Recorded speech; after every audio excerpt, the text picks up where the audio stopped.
Happy Easter, everyone. Wherever you're watching from, whatever your background is, I'm glad you're tuning in to watch this.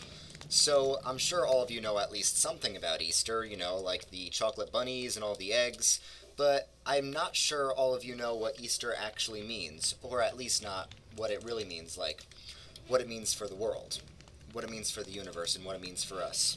So before I get into that, let me explain where I am. Right now, I am in this brand new church that was just built recently in my Minecraft world. On my way back home, I thought I would stop here since it's a really cool new church.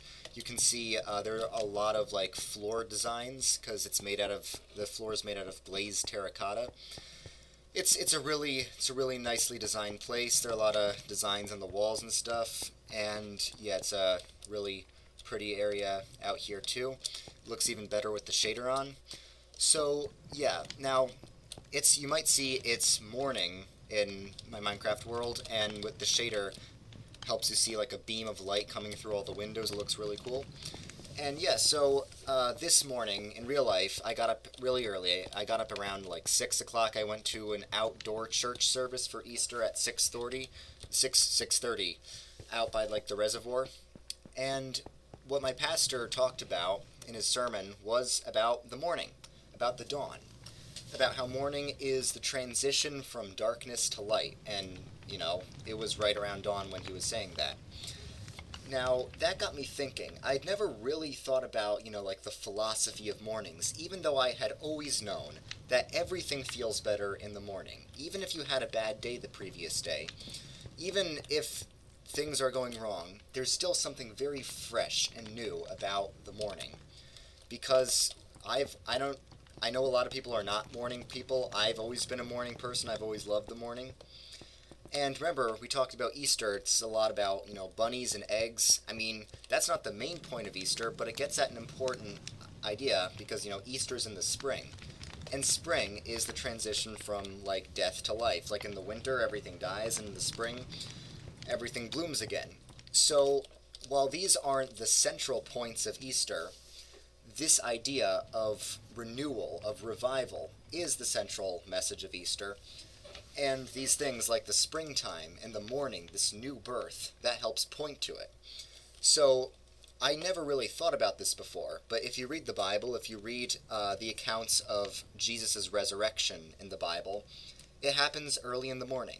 For those of you who don't know the story, I'll summarize it. You can find this in all four gospel accounts.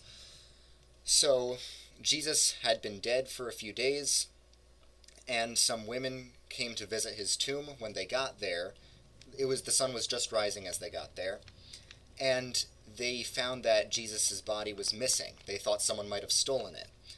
But then, one by one, Jesus appeared to them, and some of them were shocked at first. The women believed it right away. The men took a while longer to actually believe it.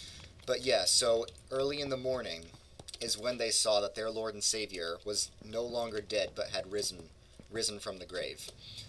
So yeah, these things about the morning and about springtime, which is when Easter is, I think that might have been the plan. I think that might have been God's plan to give us an image of this renewal.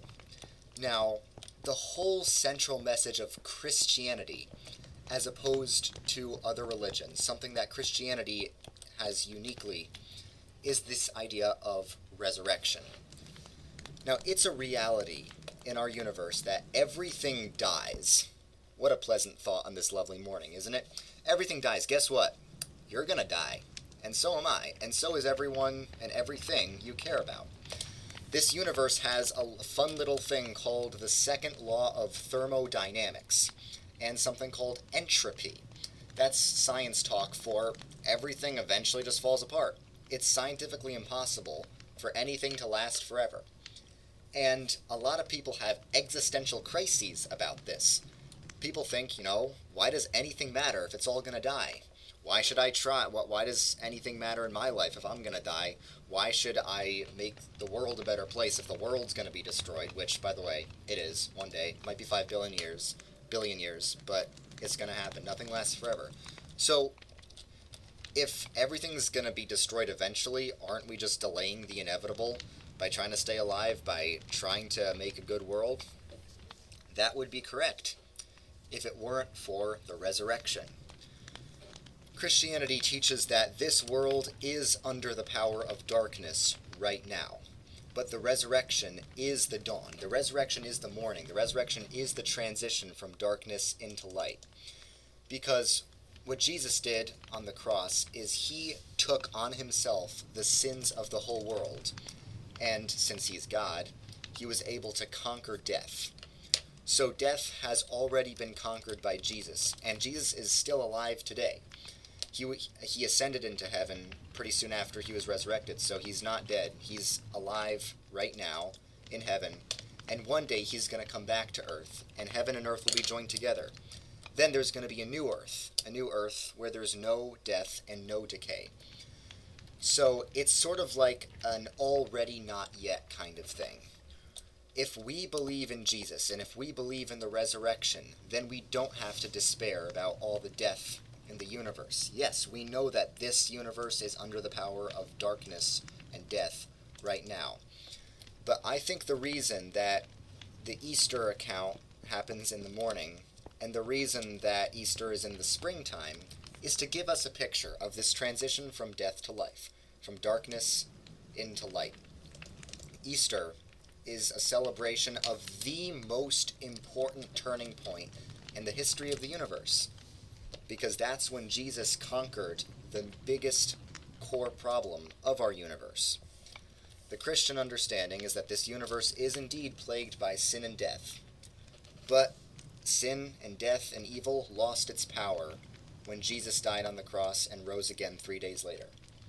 So, what does that mean for us? It means we can have hope. We don't need to despair about the state of the universe. Yes, we're going to die, but those who believe in Jesus will be in the resurrection. As the Apostles' Creed, maybe it's the Nicene Creed, one of the big important creeds of the church says, I believe in the resurrection of the body and life everlasting. So this is a hope to meditate on this Easter. So, before I go, let me just show you around this place. I'm kind of just seeing this for the first time. It's a very, very new building. You can see up here there's some more floor designs. And this is all vanilla Minecraft, by the way. It's really cool things you can do with glazed terracotta. And yeah, there's this part of my world is a Christian kingdom, so there are a lot of churches everywhere. And I don't know what that is. That's part of a different country. But yeah, this is a really cool place, and yeah, I'm really glad I got to show you guys this before I returned back to my house in Minecraft. So, it's bright sunlight. So guys, I hope you have a blessed Easter, and I will see you next time. Bye.